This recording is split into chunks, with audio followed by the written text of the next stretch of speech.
राधे राधे। आप सभी श्रोताओं को धनतेरस की बहुत बहुत शुभकामनाएं।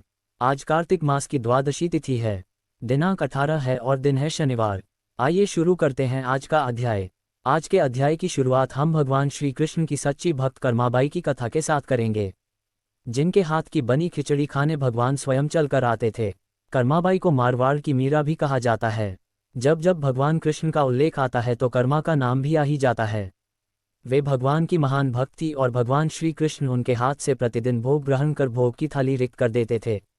राजस्थान के नागौर जिले की मकराना तहसील में एक गांव है कालवा। इस गांव में जीवन राम डूडी के घर 1615 ईस्वी में एक पुत्री का जन्म हुआ। भगवान से बहुत मन्नतें मांगने के बाद इसका जन्म हुआ था। नाम रखा गया कर्मा। कर्मा के चेहरे पर एक अनोखी आभा रहती थी। जीवन राम स्वयं धार्मिक पुरुष एवं अनन्य कृष्ण भक्त थे। उन्होंने भगवान के नाम मदन मोहन से अपने घर में कृष्ण भगवान का मंदिर बना रखा था। वे प्रतिदिन भगवान कृष्ण की पूजा करते और भोग लगाते तथा भगवान को भोग लगाने के बाद ही भोजन ग्रहण करते। यह उनके घर का नित्य का नियम था। इसी प्रकार समय बीतता गया। कर्माबाई प्रतिदिन अपने पिता को श्री कृष्ण भगवान की पूजा करते देखती, उनको भोग लगाते देखती। यही सब देखते सीखते कर्माबाई का बचपन बीत रहा था। अतः बचपन से ही उस नन्ही कर्मा में भक्ति भाव के संस्कार थे। इन्हीं संस्कारों के बीच पलते बढ़ते कर्मा 13 वर्ष की हो गई। एक बार जीवन राम को कार्तिक पूर्णिमा स्नान के लिए पुष्कर जाना था। उनकी पत्नी भी उनके साथ जा रही थी। वे कर्मा को भी साथ ले जाना चाहते थे, लेकिन एक समस्या आ गई। उनकी अनुपस्थिति में भगवान को भोग कौन लगाता। इसलिए उन्होंने कर्मा को ये जिम्मेदारी सौंपी और बोले, पुत्री, हम दोनों पुष्कर स्नान के लिए जा रहे हैं। तुम सुबह भगवान को भोग लगाना और उसके बाद ही भोजन करना। कर्मा ने ये जिम्मेदारी सहज स्वीकार कर ली। माँ पिता के तीर्थ यात्रा पर जाने के बाद कर्मा ने सुबह स्नान आदि कर बाजरे का खिचड़ी बनाया और पूजा के लिए अपने घर में बने भगवान के मंदिर के समीप आ गई। भोग की थाल भगवान के सामने रखकर तत्पश्चात हाथ जोड़कर बोली, हे प्रभु, भूख लगे तो भोग लगा हुआ है, आप भोग ग्रहण कर लेना, तब तक मैं घर के और काम कर लेती हूँ। इसके बाद वह काम में जुट गई। बीच बीच में वह थाली देखने आती, लेकिन भगवान ने खिचड़ी नहीं खाया था। बहुत देर होने के बाद भी जब भगवान जी ने भोग ग्रहण नहीं किया तो उसे चिंता हुई कि क्या पता भगवान जी को खिचड़ी में स्वाद न आ रहा हो, इसलिए ग्रहण नहीं कर रहे। कर्मा मन ही मन सोचने लगी कि इसमें घी की या गुड़ की कमी रह गई क्या। फिर जाकर उसने और गुड़ व घी मिलाया और वहीं बैठ गई। लेकिन भगवान ने फिर भी भोग ग्रहण नहीं किया। तब मायूस होकर कर्मा ने कहा, हे प्रभु, आप भोग ग्रहण कर लीजिए। माँ बापू पुष्कर नहाने गए हैं। आपको भोग लगाने अभी कुछ दिन वो लोग नहीं आएंगे। आपको भोग लगाने की जिम्मेदारी मुझे दी गई है, इसलिए जब तक आप भोग नहीं लगाएंगे तब तक मैं खाना नहीं खाऊंगी। परंतु भगवान जी ने फिर भी भोग ग्रहण करना शुरू नहीं किया। फिर कर्मा उनसे शिकायत करते हुए बोली, माँ पिताजी, जब आपको भोग लगाते हैं तब तो आप भोग ग्रहण कर लेते हैं, फिर आज क्यों भूखे बैठे हैं। इतनी देर हो गई है, खुद भी भूखे बैठे हैं और मुझे भी भूखा रखा है। ये सब बोलकर वह भगवान के भोग ग्रहण करने की प्रतीक्षा करने लगी। परंतु ये क्या, अब तो सुबह से दोपहर समाप्त हो शाम हो चली थी। भूखी कर्मा अब रुआ सी हो गई और दुखी होकर रोते हुए बोली, हे भगवान जी, आप ग्रहण कर लीजिए भोग, अन्यथा मैं भी भूखी ही रह जाऊंगी। अंततः कान्हा के काठ की मूर्ति से आवाज आए, कर्मा, तुमने पट बंद किया ही नहीं तो मैं भोग ग्रहण कैसे करूं। ये सुनकर कर्मा ने पट खींचकर ओट कर दी। फिर भगवान ने भोग ग्रहण किया। भगवान श्री कृष्ण ने खिचड़े का भोग ग्रहण किया और थाली पूरी खाली हो गई। कर्मा ने पलट कर देखा तो भोग की थाली में भोग नहीं बचा था। तब कर्मा बोली, भगवान जी, इतनी सी बात थी तो पहले बता देते, खुद भी भूखे रहे और मुझे भी भूखी रखा।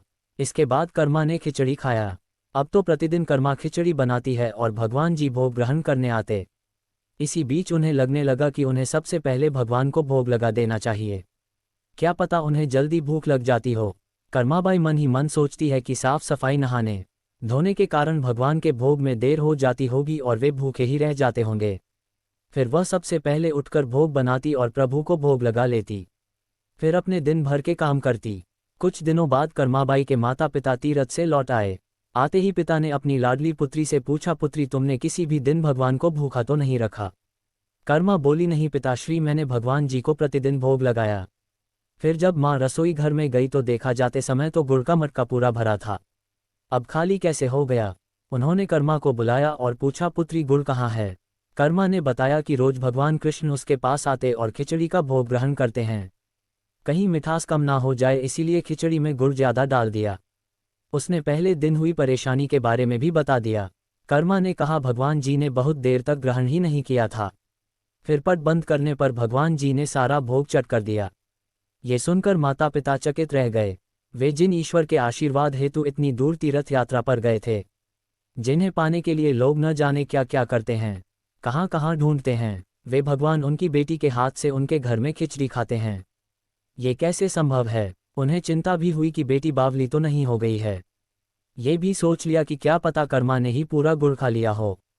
इस पर कर्मा ने कहा, अगर आपको यकीन नहीं है तो कल देख लीजिएगा, मैं खुद भगवान को भोग लगाऊंगी। इस आश्चर्य से वे रात भर सो नहीं पाए। दूसरे दिन कर्मा ने खिचड़ी बनाया और मंदिर में भोग की थाली रखकर पट बंद कर दिया और बोली, हे भगवान जी, ये लोग नहीं मान रहे कि मैंने आपको ही गुड़ और घी खिलाया है। अब आप भोग खाकर स्वयं सिद्ध कीजिए। भक्त की पुकार सुन भगवान को आना ही था और कान्हा खिचड़ी खाने आ गए। जब पट खुला तो जीवन राम और उनकी पत्नी आश्चर्यचकित थे कि भोग की थाली में भोग बचा ही नहीं है। फिर कर्मा का जीवन प्रतिदिन भोग लगाते ही निकला। कुछ समय बीता, उसके बाद कर्मा के माता पिता का देहांत हो गया। तब वे एक दिन अपने कान्हा की मूर्ति साथ लेकर तीर्थटन के लिए निकल पड़ी। परंतु भगवान की कृपा से उन्हें हर दिन खिचड़ी बनाने के संसाधन मिल ही जाते और वे प्रतिदिन कान्हा को खिचड़ी खिला लेती। तीर्थ करती हुई देवी कर्मा भगवान जगन्नाथ की नगरी पहुंच गई और वहीं रहने का मन बना लिया। वहां भी रोज भगवान को खिचड़े का भोग लगाती और पट बंद कर देती। भगवान भी प्रतिदिन उनके भोग को ग्रहण करते। जिस दिन उन्होंने पहली बार जगन्नाथपुरी में खिचड़ी बनाया, उसी दिन उनके पास से जा रहे एक बालक ने उनसे कहा, माता, घी की बड़ी अच्छी सुगंध आ रही है, क्या भोजन बचा है? देवी ने कहा, हाँ बालक, बचा है, तुम बैठो, मैं तुम्हें देती हूँ। ये कहकर देवी कर्मा ने उस बालक के लिए भी खिचड़ी लगा दिया। बालक पूरे मन से स्वाद लेकर खा रहा था। देवी को ये देखकर सुख की अनुभूति हो रही थी। उस बालक ने खाते खाते पूछा, माता, अगर मैं कल आऊँगा तो भी मुझे खिचड़ी खिलाओगी? ये सुनकर देवी कर्मा मुस्कुराए और बोली, हाँ पुत्र, तुम यदि प्रतिदिन आओगे तो मैं प्रतिदिन तुम्हें खिचड़ी खिलाऊंगी, तुम निसंकोच आना। ये सुनकर बालक प्रसन्न हुआ और प्रतिदिन देवी कर्मा के पास खिचड़ी खाने आया करता था। एक दिन जब वह बालक खाना खाकर जा ही रहा था, तभी उसने देखा कि एक साधु बाबा वहां आकर देवी कर्मा से कह रहे थे कि हे देवी, आप बहुत धार्मिक महिला हैं, भगवान को प्रतिदिन भोग लगाकर खाती हैं, परंतु इन सब के भी नियम होते हैं। आपको बिना नहाए ऐसा नहीं करना चाहिए, आप तो भगवान की परम भक्त लगती हैं। सो हे देवी, प्रतिदिन साफ सफाई करने के बाद नहा धोकर ही भगवान का भोग बनाया करें और लगाया करें। ये सुनकर देवी ने उनको हाथ जोड़कर प्रणाम किया और कहा, जी साधु बाबा, आप जैसा कह रहे हैं मैं वैसा ही करूंगी। मैं इस बात से अनभिज्ञ थी। फिर साधु बाबा वहां से चले गए। अगले दिन से देवी साफ सफाई कर नहा धोकर भोग बनाने लगी। परंतु अब भोग लगाने में देरी हो जाती और जब तक भोग नहीं लगता उस बालक को भी भोजन नहीं मिलता। बालक आकर माता से कहता, माता, देर हो रही है, भूख लगी है, भोजन दो। माता कहती, थोड़ी देर रुक जा लल्ला, मैं दे रही हूँ। बालक जल्दी जल्दी खाकर भाग जाता। कुछ दिन ऐसे बीते, परंतु ये कौन जानता था कि वह बालक कोई और नहीं, साक्षात भगवान जगन्नाथ है, जो प्रतिदिन बालक का रूप धर कर माबाई के हाथ से बना खिचड़ी खाने आते थे। इतने दिनों में जब जगन्नाथ मंदिर में भगवान का पट भोग के लिए खुलता तो भगवान के मुख पर की खिचड़े का जूठन लगा होता। एक दिन पुजारी ने मुस्कुराते हुए मन ही मन कहा, हे प्रभु, आपकी लीला भी अपरंपार है, जाने किस भाग्यवान भक्त के यहाँ आप जाकर प्रतिदिन खिचड़ी खाकर आते हैं। फिर पूजा अर्चना हुई और दिन बीत गया। रात्रि हुई। रात्रि को पुजारी के स्वप्न में भगवान जगन्नाथ आए और उन्होंने पुजारी से कहा, हे भक्त, तुमने सही पहचाना, मैं अपनी एक अनन्य भक्त कर्माबाई के यहाँ प्रतिदिन उनके हाथ का बना खिचड़ी खाने जाता हूँ। वह मुझे बिल्कुल अपने पुत्र सा लाड करती है, उनकी भक्ति से मैं अति प्रसन्न हूँ। परंतु इसी मंदिर के एक साधु ने उन्हें कुछ आम जीवन की ज्ञानवर्धक बातें एवं उपासना का तरीका समझाया है, जिससे मुझे भोग लगाने में अब उनसे देरी हो जाती है। इसी वजह से मेरे मुंह पर खिचड़ी लगा रह जाता है। प्रभु की लीला भी अपरंपार है, वह तो सर्वव्यापी है, एक ही समय अलग अलग स्थान पर हो सकते हैं, परंतु मुख पर खिचड़ी लगाने की लीला उन्होंने इसलिए रची ताकि पुजारी के मन में ये प्रश्न उठे। उस प्रश्न के निवारण में प्रभु पुजारी जी को ये बता सके कि आम जीवन में हम अपने ज्ञान को जब दूसरे को बताते हैं तो वह सदैव ज्ञान के लिए होना चाहिए, न कि भक्ति के भाव को बदलने के लिए, क्योंकि सांसारिक जीवन के लिए ज्ञान आवश्यक है, ज्ञान महत्वपूर्ण है, परंतु जहाँ भक्ति होती है वहाँ ज्ञान का कोई काम नहीं है। भक्ति में भक्त अपने प्रभु के प्रेम में डूबा रहता है। उपासना के कई तरीके हैं, जितने भक्त जितने उपासक उपासना के उतने तरीके। जब ईश्वर ने ही उपासना के तरीकों पर प्रश्न नहीं उठाया तो किसी को भी किसी और की भक्ति पर प्रश्न नहीं उठाना चाहिए। साधु गलत नहीं थे, साधु अपने ज्ञान के हिसाब से ही कार्य कर रहे थे, वह सही थे। परंतु उन्हें यह नहीं पता था कि जो महिला प्रभु को बिना नहाए खाना देती है, उसका भाव सिर्फ इतना था कि मेरे प्रभु को जल्दी खाना मिल जाए, वह भूखे ना रह जाए। और यह प्रेम भाव प्रभु के लिए हर नियम से ऊपर था। इन बातों को सुनकर पुजारी जी ने साधु बाबा को बुलवाकर यह बात कही। साधु बाबा को भी अपनी गलती का एहसास हुआ कि वह भगवान और भक्त के बीच में आ रहे थे, और उन्होंने बिना समय गवाए माता कर्मा के पास जाकर कहा कि हे देवी, आप जैसे प्रभु को पहले भोग लगाती थी वैसे ही लगाए। मैं आपकी भक्ति नहीं समझ पाया, इसीलिए मुझे क्षमा करें। देवी कर्मा ने कहा, जी ठीक है साधु बाबा, मैं कल से फिर से उसी समय पर वैसे ही भोग लगाऊंगी।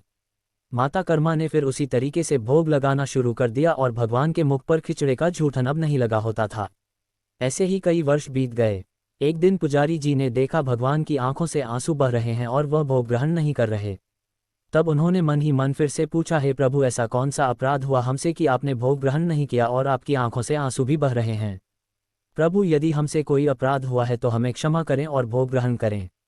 आपके भक्तजन प्रसाद के लिए प्रतीक्षा कर रहे हैं। फिर क्या था, भक्तवत्सल प्रभु ने प्रसाद ग्रहण कर लिया, परंतु प्रभु के भोग देर से ग्रहण करने की बात और उनके आंखों से अश्रु बहने की बात पूरे प्रजा में तेजी से फैल गई और यह बात महाराज तक जा पहुंची। महाराज अति शीघ्र मंदिर पहुंचे और वे पुजारी जी से विचार विमर्श करने लगे। फिर उन दोनों ने भगवान के पास हाथ जोड़कर विनती की कि हे प्रभु, कृपया हमें बताएं कि इस बात का क्या संदेश है। रात्रि पर जब वह सो रहे थे तब भगवान राजा के सपने में आए और उन्होंने कहा कि मेरी एक अनन्य भक्त थी कर्माबाई, जो प्रतिदिन मुझे खिचड़े का भोग लगाती थी और मैं प्रतिदिन उनके यहाँ बालक रूप में जाकर खाया करता था। परंतु आज उन्होंने अपने अंतिम श्वास लिए और मुझ में सदैव के लिए लीन हो गई। अब मुझे बालक की तरह प्रेम कर कौन खिचड़ा खिलाएगा। ये सुन महाराज ने सपने में ही भगवान से कहा कि प्रभु, आज से प्रतिदिन आपके भोग में कर्माबाई का खिचड़ा भी छिड़ेगा। यही सपना उन्होंने अपने दरबार में सुनाया और उसी दिन से भगवान जगन्नाथ के भोग में कर्माबाई का खिचड़ा भी चढ़ने लगा। ये थी भक्त कर्माबाई की कथा और उनके खिचड़े से जुड़ी प्रभु की लीला। आज का अध्याय यही समाप्त होता है। मिलते हैं जल्द एक नए कहानी के साथ। तब तक के लिए स्वस्थ रहें, मस्त रहें और अपने माता पिता का ख्याल रखें। राधे राधे।